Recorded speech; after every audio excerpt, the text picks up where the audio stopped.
You can do these in advance. They keep really well in an airtight container for up to a week. Just one less thing to do this Christmas. I'm going to show you how to make Christmas spiced bar nuts. It's an easy recipe that will wow your guests at Christmas. It's also the perfect way to use up half-open bags of nuts that you might have in your store cupboard. So just 400 grams of any plain, unroasted nuts that you might have.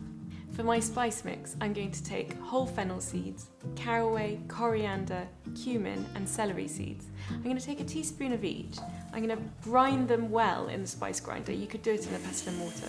And then I'm going to need 1 teaspoon of the mixture, so the rest of it you can just keep in an airtight container for next time. So I've done my spice mix. Now I'm just going to finely chop some fresh rosemary, about a small tablespoon. I've got a saucepan here and I've got equal parts water and sunflower oil, 40 ml of each, and I'm just going to gently warm that. Into that I'm going to put my rosemary, a teaspoon of my spice mix, generous teaspoon, 2 teaspoons of soft light brown sugar, about 1.5 teaspoons of smoked salt. Go gently here, you can always add more later. And if you don't have smoked salt, that's fine, just use regular salt.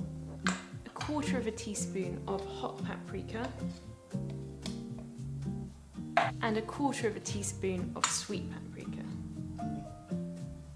I'm going to set this over a medium heat, and just until the sugar has melted, a couple of minutes, and it's all mixed together nicely. The sugar and the salt have now dissolved, and I'm going to add in my nuts, and make sure they're really well coated in the mixture.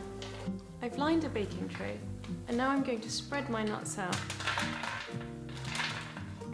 trying to push them down flat. I've preheated the oven to 160 degrees Celsius, and I'm going to roast them for about 20 minutes, stirring every 5 minutes, really trying to make sure that the mixture is coated onto the nuts and they roast evenly. The nuts are ready. I'm going to allow them to cool fully. I'll stir them from time to time. My Christmas spiced nuts are ready. I'm going to garnish them with some fresh rosemary branches. To ensure maximum crunchiness, make sure that once they're cooled, you transfer them straight away into an airtight container. They're fiendishly Moorish.